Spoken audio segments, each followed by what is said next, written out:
chaos. That's where they lose control. They built their rules, their walls, their systems, all to keep themselves safe. Safe from people like me. Safe from the ones they couldn't predict, couldn't control, couldn't silence. I wasn't written into their equations. I wasn't factored into their plans. And that's why I was inevitable. They called it order. They dressed it up with laws, smiles, contracts, chains. But beneath it all, the truth was fragile. A machine running on fear, on obedience, on the hope that nobody would ever question it. They never thought someone would step out of line, not with laughter, not with rage, but with nothing, just silence, just presence. Every glance they threw was filled with the same need to box me in, to measure me, to understand what I wanted. But the joke is, I wanted nothing. And nothing is the one thing they can't fight. You can break a man chasing revenge. You can cage a man chasing power. But how do you stop the one who doesn't care if he wins, doesn't care if he loses? The one who stands there smiling while the entire structure shakes. That's when it starts. The crack in the wall, the silence between their words, the glance they avoid in the mirror. They know it, even if they don't say it. They designed the system to avoid me, and in doing so, they proved I was the only one worth fearing. So here I am, the unknown variable, the error they couldn't erase, the glitch they tried to bury, and still I stand. Fracture. That's the sound you hear before the collapse. They spent years convincing themselves that everything was stable, unshakable, permanent. They told each other bedtime stories about order, about strength, about control. But when I walked into the room, all that certainty vanished. I didn't shout, I didn't move, I didn't even need to. My silence split their structure more violently than a scream ever could. They kept watching me, hoping for something familiar. Anger, fear, a demand, anything they could name, anything they could fight.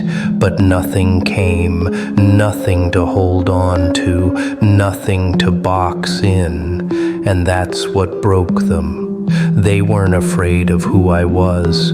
They were afraid of what I wasn't. Afraid of the gap they couldn't define, the variable they couldn't solve. The truth? They had designed every wall, every law, every rule for predictable enemies. Thieves want gold, tyrants want power, fools want fame. But what about the one who wants none of it? What about the one who moves without desire, who laughs without need, who destroys without purpose? You can't negotiate with that. You can't contain it. Their eyes started to shake before their hands did. They whispered about danger, about madness, about something inhuman standing in their midst. But all they saw was me, sitting still, smiling at nothing. That smile was the fracture line they couldn't plaster over. That silence was the weight they couldn't carry. And when the system starts to crack, it doesn't matter how tall the walls are, how strong the locks, how loud the orders. One presence was enough to undo it all, and I didn't even have to lift a finger. They thought control was permanent, like numbers written in stone. But control is only an illusion, fragile and temporary. The moment someone refuses to play, the whole game falls apart. I didn't have to rebel. I didn't even have to resist. I just didn't participate. That was enough. Their confidence wasn't real. It was borrowed. Borrowed from the idea that everyone around them would obey the same rules, follow the same patterns, fear the same punishments.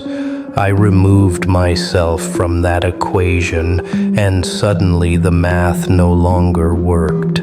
Suddenly their system wasn't flawless, it was broken. You could see it in their faces. They wanted to ask, "What do you want? What are you after?" But they already knew the answer. Nothing. And that was the nightmare they weren't ready for. How do you threaten someone who doesn't want? How do you buy someone who doesn't need? How do you break someone who already stopped caring about being whole? The silence stretched, and every second felt heavier. I didn't raise a hand. I didn't make a demand. I just let them drown in the truth of it. I was the gap in their design, the error they couldn't delete. And the longer I stayed, the faster their structure shook. They had spent years preparing for enemies who would fight them, challenge them, or even worship them. But they had never prepared for me, for the one who looked them in the eyes, smiled, and made their entire system irrelevant.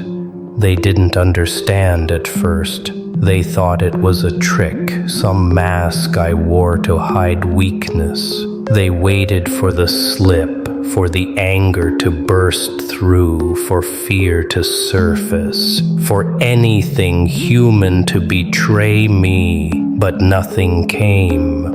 The silence wasn't a cover, it was the core, and the longer they waited, the more it consumed them. Their voices rose, their movements became sharper, their hands restless. They wanted chaos because chaos was still familiar. They wanted me to fight because fighting meant they could still control the story. But I gave them nothing, not resistance, not surrender, just presence. Do you know what it does to people to stand in front of someone who doesn't play their game? It makes their rules meaningless. It makes their victories worthless. And every second they watched me, they realized their power was only as strong as my willingness to recognize it. I could see the cracks forming, not in their walls, but in their eyes. They were losing ground without me taking a step. They were unraveling without me moving a muscle. The more they tried to provoke, the more obvious it became. I wasn't in their world. They were standing in mine. And in that realization, they weren't looking at a man anymore. They were looking at something outside the system, something that made the system itself look fragile. And once you see that, you can never unsee it. By then, the silence wasn't just heavy. It was unbearable. Not for me, for them. They had built their world on noise, commands, laws, laughter, applause, and I had taken all of it away with a single choice. I didn't need their approval. I didn't need their punishment. I didn't need their world. The truth started to settle in their bones. They weren't in control of me. They were in control of nothing. They thought power was dominance, but real power is absence. The absence of fear, the absence of need, the absence of reaction. That's what I carried. That's why they broke. They searched for weakness. They begged for conflict. They prayed for anger. And all I gave them was nothing. That nothing was louder than their screams. That nothing was sharper than their weapons. That nothing was stronger than their structures. It wasn't rebellion. It wasn't defiance. It was worse. It was indifference. And when you meet indifference in its purest form, it destroys you more than any enemy ever could. Because enemies give you meaning, indifference erases it. And that's when I saw it, the collapse, not of their walls, but of their certainty. They had no defense against me. They had no answer to nothing. They wanted a game, a reaction, a fight. Instead, they got silence. And silence always wins. Subscribe, not for me, not for them. For the silence that bends the room, for the moment you see. They never broke you, you erased them. They never saw it coming. The way silence doesn't shout, it spreads like smoke, seeping into the cracks of every structure they trusted. My lack of reaction became their reflection, and in it they saw what they feared most, themselves, powerless and exposed. They wanted me to validate their story, to fight so they could call me an enemy, to beg so they could call me weak. But I stayed still, and in that stillness, their narrative starved. Without my participation, their stage collapsed, and that's when they understood what they had built was only as real as I allowed it to be. It's almost poetic. The world spends its time chasing attention, desperate for acknowledgement, addicted to noise. Yet here I was, tearing down the structure with nothing but silence. No effort, no struggle, just the refusal to play. And now you're here, watching, listening, knowing deep down you've felt the same hunger, the hunger to walk away from the system and watch it break without you. You feel it because it's already in you. That's why you're still here. That's why you can't look away. Subscribe or don't. It changes nothing. The silence is already spreading. The only choice you have is whether you'll witness it or drown in it. The beauty of silence is that it doesn't need to announce itself. It doesn't beg to be heard. It simply consumes until even the loudest voices sound like whispers lost in a storm. That's what they never understood. Power isn't noise, it's control. And control comes when you strip the world of its distractions. They kept circling me, testing boundaries that didn't exist. Every glare, every accusation, every staged laugh, they were throwing weapons made of paper. And the more they tried to provoke, the more they revealed their dependence on my reaction. They needed me to care, to resist, to crack, but nothing in me bent, nothing in me moved. They weren't fighting me anymore. They were fighting the emptiness I gave them, and that emptiness was heavier than any weight they had ever carried. In their eyes, I watched the shift. First came the arrogance, he'll break, then the confusion, why hasn't he? And finally, the fear, what if he never does? That's the moment the power balance flipped.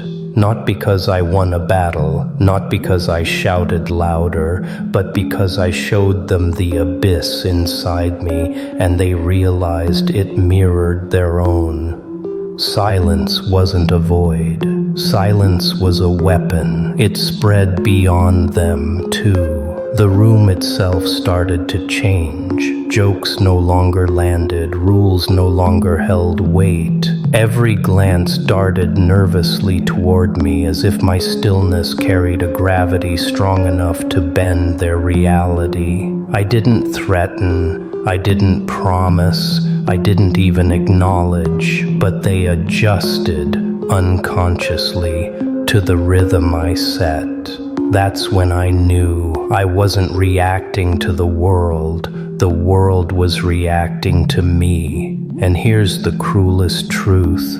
Once people feel that kind of imbalance, they can't unsee it. They can't pretend the silence doesn't suffocate them because they've already breathed it in. It lingers in their chest, making every word they speak feel hollow. They'll remember it long after I'm gone. That's the difference between noise and silence. Noise fades, silence haunts. They didn't realize how fragile they were until I stopped moving. The human machine thrives on patterns, predictable reactions, rehearsed emotions, carefully measured resistance.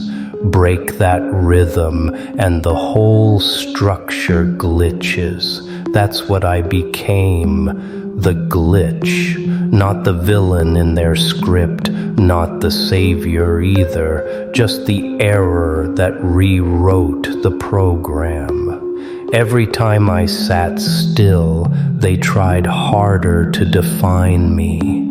Labels flew, arrogant, dangerous, unstable. But the harder they tried to box me in, the more I slipped through their fingers. You can't define what doesn't participate in your language. That was the joke they never got. My silence was louder than their entire vocabulary, and deep down they knew it. That's why their voices shook when they laughed. That's why their confidence cracked mid-sentence. It was almost entertaining, watching them crumble without lifting a finger, like puppets cutting their own strings, dancing in chaos because they couldn't accept what was in front of them, someone who needed nothing. That needlessness was the real terror. They could understand hatred, revenge, greed. Those emotions gave them control. But nothing was untouchable, nothing was unbreakable, nothing was mine. The air shifted whenever I entered. Conversations bent away from me. Laughter died before it reached my ears. Eyes darted but never lingered too long. They called it tension. I called it gravity. My presence was no longer a person. It was an atmosphere. They didn't fear what I'd do. They feared that I might never do anything at all. Because when you expect chaos, silence feels like torture. And maybe that's the cruelest punchline. They built their world on the illusion of reaction, believing they controlled the outcome. But the moment I stopped playing, the system cracked. And now, whether I speak or stay silent, whether I smile or simply stare, one truth remains unshaken. I don't need to move to make the ground shift beneath them. It was never about what I said. It was never about what I did. It was about what I didn't. That's the part they could never process. People can fight words. They can resist actions, but they can't fight absence. Absence consumes them. My silence became their echo. My stillness became their paranoia. Rooms shifted when I walked in. The air grew heavier, not because of who I was, but because of who I refused to be. Their eyes searched me, begging for some clue, some weakness, something they could frame as human, but I gave them nothing, and the nothing was too much. It crawled under their skin, it rotted their certainty, it turned every smile into a question mark. They whispered when I passed by, but the whispers weren't about me, they were about themselves, about the fear that maybe they were the joke, that maybe I'd seen through the thin mask they wore. And the truth I had, that's why I didn't need to say anything. The silence was the mirror, and in it they saw their hollow reflection staring back. The tension grew into something physical. Shoulders stiffened, laughter died in throats, conversations collapsed halfway. Even without moving, I was the center of gravity, pulling everything into an orbit of unease. They thought they controlled the stage, but I had already taken the audience. Not by speaking, not by acting, but by being the one thing they couldn't calculate. And that's when it hit them.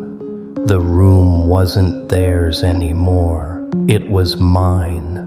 Not because I demanded it, not because I earned it, but because they surrendered it the moment they blinked. There's nothing left to explain, nothing left to prove.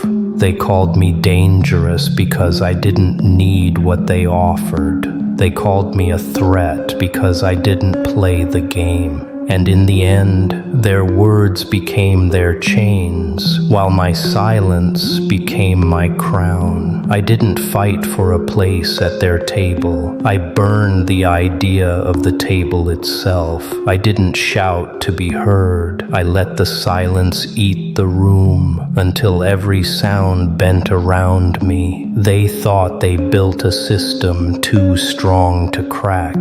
But they forgot about the variable they couldn't predict, me. Now they live in the shadow of what I never said. They replay every moment, searching for meaning in the quiet I left behind. But there is none. The silence wasn't a clue, it wasn't a message, it was the end.